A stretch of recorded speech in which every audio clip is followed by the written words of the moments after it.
সুপ্রিয় শিক্ষার্থী বন্ধুরা, আশা করি তোমরা সবাই ভালো আছো। এসএসসি 2026 ব্যাচের পরীক্ষার্থীদের জন্য শুভকামনা। ভিডিও শুরু করার আগে সবার কাছে একটাই অনুরোধ, যারা এখনো আমার চ্যানেলটি সাবস্ক্রাইব করনি তারা আমার চ্যানেলটি সাবস্ক্রাইব করে পাশে থাকা বেল বাটনটি বাজিয়ে দাও। ভিডিওটি অবশ্যই তোমাদের জন্য স্পেশাল হতে যাচ্ছে, বিশেষ করে যারা 26 সালের এসএসসি পরীক্ষার্থী।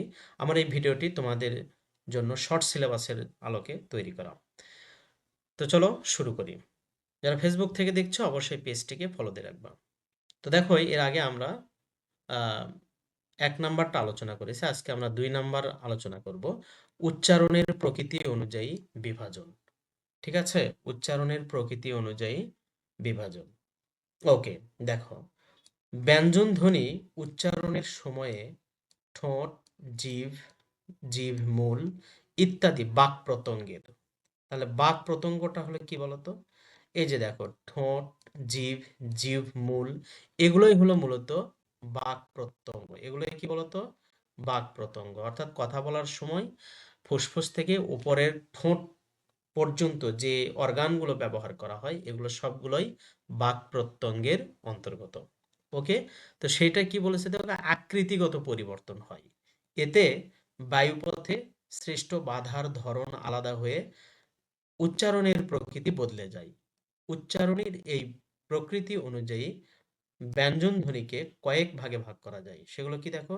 স্পৃষ্ট ব্যঞ্জন, নাসিক্য ব্যঞ্জন, ঊষ্ম ব্যঞ্জন, পার্শ্বিক ব্যঞ্জন, কম্পিত ব্যঞ্জন, তাড়িত ব্যঞ্জন ইত্যাদি।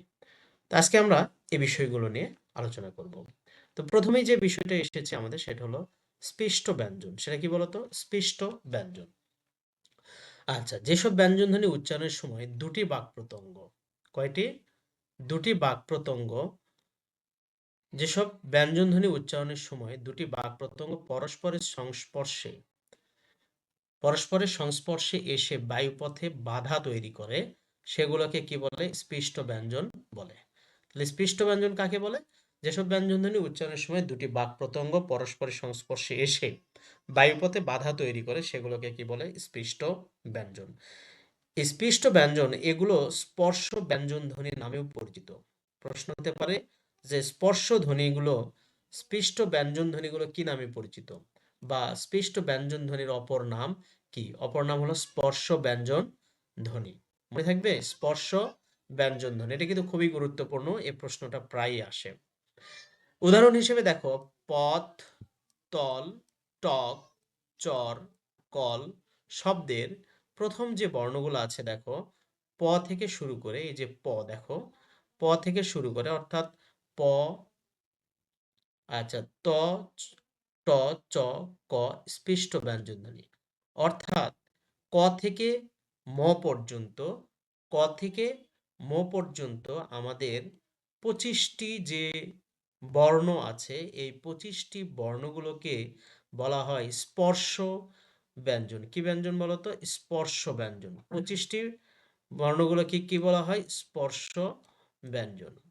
আচ্ছা, এখন 25টি, অনেক জায়গায় কিন্তু আবার 27টিও আছে। যদিও এখানে এই যে দেখো, এটা হলো ড, এটা হলো ঢ। এখানে ডয় বিন্দু, ডয় বিন্দু র, ঢয় বিন্দু র, এই দুইটা ধরলে মোট হলো 27টি হবে। তো যাই হোক, মোটামুটি স্বীকৃত আমাদের কয়টি? 25টি হলো স্পর্শধ্বনি। 25টি কি? স্পর্শধ্বনি বা স্পৃষ্টধ্বনি বা বর্গীয় বর্ণ। কয়টি? 25টি। মনে থাকবে? আচ্ছা, তো উচ্চারণ স্থান অনুযায়ী এগুলোকে, মানে এই স্পৃষ্ট ব্যঞ্জনধ্বনিকে বা স্পর্শ ব্যঞ্জনধ্বনিকে কয় ভাগে ভাগ করা যায়? উচ্চারণ স্থান অনুযায়ী এগুলোকে কয় ভাগে? 5 ভাগে ভাগ করা যায়। কয় ভাগে ভাগ করা যায়? 5 ভাগে ভাগ করা যায়। তাহলে কি? ওষ্ঠ ব্যঞ্জন দেখো, ওষ্ঠ ওষ্ঠ স্পৃষ্ট ব্যঞ্জন, দন্ত স্পৃষ্ট ব্যঞ্জন, মূর্ধা স্পৃষ্ট ব্যঞ্জন, তালু স্পৃষ্ট ব্যঞ্জন, কণ্ঠ স্পৃষ্ট ব্যঞ্জন। তাহলে ওষ্ঠ কি? দেখো, 2 ঠোঁট, প, ফ, ব, ভ, ম। হ্যাঁ, প, ফ, ব, ভ। এখানে নাসিক্য ধ্বনিগুলো নাই। নাসিক্য ধ্বনি যে 5টি দেওয়া আছে এগুলোও হবে। তো যাই হোক, কি দেখো, প, ফ, ব, ভ, ম এই 5টি কিন্তু কি? স্পৃষ্ট, সরি, ওষ্ঠ ব্যঞ্জন। তারপর দন্ত, ত, থ, দ, ধ, দন্ত ন। এর আগে এদের উচ্চারণ স্থান আমরা পড়েছি। মূর্ধা হলো কি? ট, ঠ, ড, ঢ। তালু হলো কি? চ, ছ, জ, ঝ। কণ্ঠ ক, খ, গ, ঘ। এবং এদের প্রত্যেকটির প্রথম যে বর্ণ আছে এই প্রথম বর্ণের নাম অনুযায়ী কিন্তু এদের নামকরণ করা হয়। যেমন ধরো যেটা ক বর্গীয় বর্ণ কয়টি? 5টি আছে। হ্যাঁ, ক থেকে ঙ পর্যন্ত, চ বর্গীয় বর্ণ, ট বর্গীয় বর্ণ, ত বর্গীয় বর্ণ, প বর্গীয় বর্ণ। ওকে, আচ্ছা। এরপরে দেখো নাসিক্য ব্যঞ্জন। যেসব ব্যঞ্জনধ্বনি উচ্চারণের সময়ে ফুসফুস থেকে আসা বাতাস নাকের মধ্যে, কোথায়? ফুসফুস থেকে আসা বাতাস মুখের মধ্যে প্রথমে বাধা পায়। তাহলে ফুসফুস থেকে আসা বাতাস প্রথমে কোথায় বাধা পায়? প্রথমে মুখের মধ্যে বাধা পায় এবং নাক ও মুখ দিয়ে বেরিয়ে যায়। তাহলে কি বলছে? ফুসফুস থেকে আসা বাতাস মুখের মধ্যে প্রথমে বাধা পায় এবং নাক ও মুখ দিয়ে বেরিয়ে যায়। সেসব ধ্বনিকে কি বলা হয়? নাসিক্য ব্যঞ্জন বলে। মনে থাকবে, যেসব ব্যঞ্জনধ্বনি উচ্চারণের সময় ফুসফুস থেকে আসা বাতাস মুখের মধ্যে প্রথমে বাধা পায়। কোথায় প্রথমে বাধা পাবে? মুখের মধ্যে। এবং নাক ও মুখ দিয়ে বেরিয়ে আসে, এগুলোকে নাসিক্য ব্যঞ্জন বলে। নাসিক্য ব্যঞ্জন আমাদের কয়টি বলতো? 5টি। উ, ন, ইয়, ম, ন। অর্থাৎ আমাদের যে এই যে এ পাশে যে 5টি বর্ণ থাকে, এখানে হলো কি উ, ইয়, মূর্ধন্য ন, দন্তন্য ন, আরেকটা হলো কি ম। এই 5টি হলো আমাদের কি? নাসিক্য ব্যঞ্জন। কয়টি নাসিক্য ব্যঞ্জন? 5টি। আচ্ছা, এরপর কি দেখো উষ্ম ব্যঞ্জনধ্বনি। কি ব্যঞ্জনধ্বনি? উষ্ম ব্যঞ্জনধ্বনি। যেসব ব্যঞ্জনধ্বনি উচ্চারণের সময়ে দুটি বাক্প্রত্যঙ্গ কাছাকাছি এসে নিঃসৃত বায়ুতে ঘর্ষণ সৃষ্টি করে। কি সৃষ্টি করে? ঘর্ষণ সৃষ্টি করে। সেগুলোকে উষ্ম ব্যঞ্জন বলে। সেগুলোকে কি বলে? উষ্ম ব্যঞ্জন বলে। কি বলেছে দেখো, যেসব ব্যঞ্জনধ্বনি উচ্চারণের সময় দুটি বাক্প্রত্যঙ্গ কাছাকাছি এসে, হ্যাঁ, যে নিঃসৃত বায়ুতে ঘর্ষণ সৃষ্টি করে সেগুলোকে উষ্ম ব্যঞ্জন বলে। আচ্ছা, উষ্ম ব্যঞ্জন ধ্বনি কোনগুলো? দন্তস্ব, তালব্যস্ব, হ। দন্তস্ব, তালব্যস্ব এগুলোকে কি বলা হয়? দন্তস্ব, তালব্যস্ব এগুলোকে কি ধ্বনি? এগুলো হলো উষ্ম ধ্বনির উদাহরণ। এগুলো কি ধ্বনির উদাহরণ? উষ্ম ধ্বনির উদাহরণ। উচ্চারণ স্থান অনুসারে উষ্ম ব্যঞ্জন ধ্বনিগুলোকে দন্তমূলীয়, অর্থাৎ দন্তস্ব হলো কি কি ধ্বনি বলতো? দন্তমূলীয়। উচ্চারণ স্থান, এদের উচ্চারণ স্থান আবার কোথায়? যেমন দন্তস্ব এর উচ্চারণ স্থান হলো কোথায় বলতো? কোথায়? আচ্ছা, দন্ত। আর তালব্যস্ব তালু। কণ্ঠনালীয় হ, হটা হলো কি? কণ্ঠনালীয় ধ্বনি। ঠিক আছে? আচ্ছা, এই 3 ভাগে ভাগ করা যায়। তার মানে কি বলছে? যে উচ্চারণ স্থান অনুসারে উষ্ম ব্যঞ্জনধ্বনি, প্রশ্ন হতে পারে যে উচ্চারণ স্থান অনুসারে উষ্ম ব্যঞ্জনধ্বনি কয় ভাগে ভাগ করা যায়? 3 ভাগে। একটা হলো কি দন্তমূলীয়, তালব্য এবং কণ্ঠনালীয়। দন্তমূলীয় দন্তস্ব, তালব্য তালব্যস্ব এবং কণ্ঠনালীয় কোনটা? হ। এই 3 ভাগে ভাগ করা যায়। এগুলোর মধ্যে দন্তস্ব এবং তালব্যস্বকে আলাদাভাবে শীষ ধ্বনিও বলা হয়। দন্তস্ব এবং তালব্যস্বকে আলাদাভাবে কি বলা হয়? শীষ ধ্বনি বলা হয়। শীষ ধ্বনি বলার একটাই কারণ, এগুলো যখন আমরা উচ্চারণ করব এর বাতাস অনেকক্ষণ ধরে ধরে রাখা যায় এবং একটা শীষের মতো আওয়াজ হয়। দেখো এখানে বলে দিয়েছে তালব্যস্ব এবং দন্তস্ব। তালব্যস্ব এবং দন্তস্ব উচ্চারণে শ্বাস অনেকক্ষণ ধরে রাখা যায় এবং শীষের মতো আওয়াজ হয়।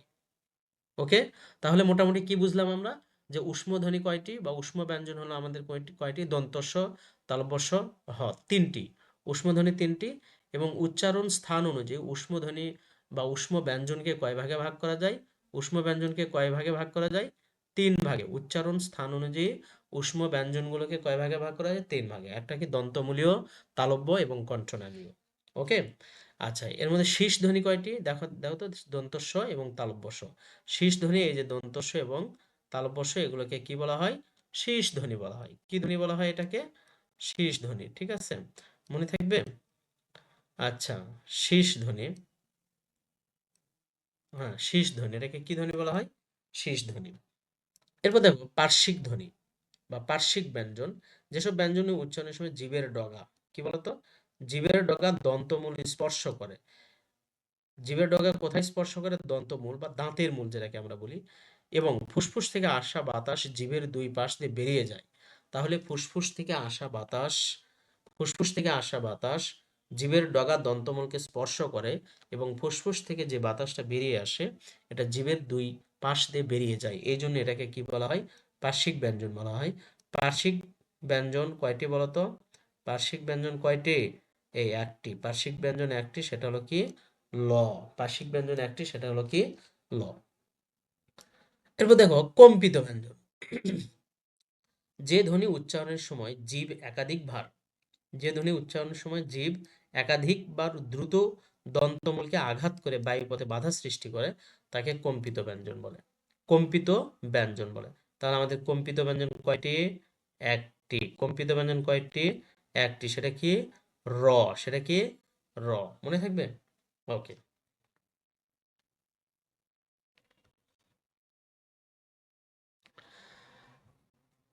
আচ্ছা, এরপরে দেখো তাড়িত ব্যঞ্জন। যে ধ্বনি উচ্চারণের সময় জিভের সামনের অংশ দন্তমূলের একটু উপরে অর্থাৎ মূর্ধায় টোকা দেওয়ার মতো একবার ছুঁয়ে যায় তাকে তাড়িত ব্যঞ্জন বলে। তাড়িত ব্যঞ্জন বা তারুণ্যজাত ধ্বনি। তাড়িত ব্যঞ্জন বা তারুণ্যজাত ধ্বনি কয়টি? দুইটি। ডয় শূন্য, ঢয় শূন্য, ডয় শূন্য, ঢয় শূন্য র। ডয় শূন্য র, ঢয় শূন্য র। তাড়িত ব্যঞ্জন কয়টি? দুইটি। তাড়িত ব্যঞ্জন কয়টি? দুইটি। ওকে। আশা করি তোমরা সবাই বুঝতে পেরেছ। ধন্যবাদ সবাইকে এতক্ষণ ধৈর্য সহকারে ভিডিওটি দেখার জন্য। আমাদের দেখা হবে নতুন কোনো ভিডিওতে। ততদিন তোমরা ভালো থেকো, সুস্থ থেকো। আল্লাহ হাফেজ।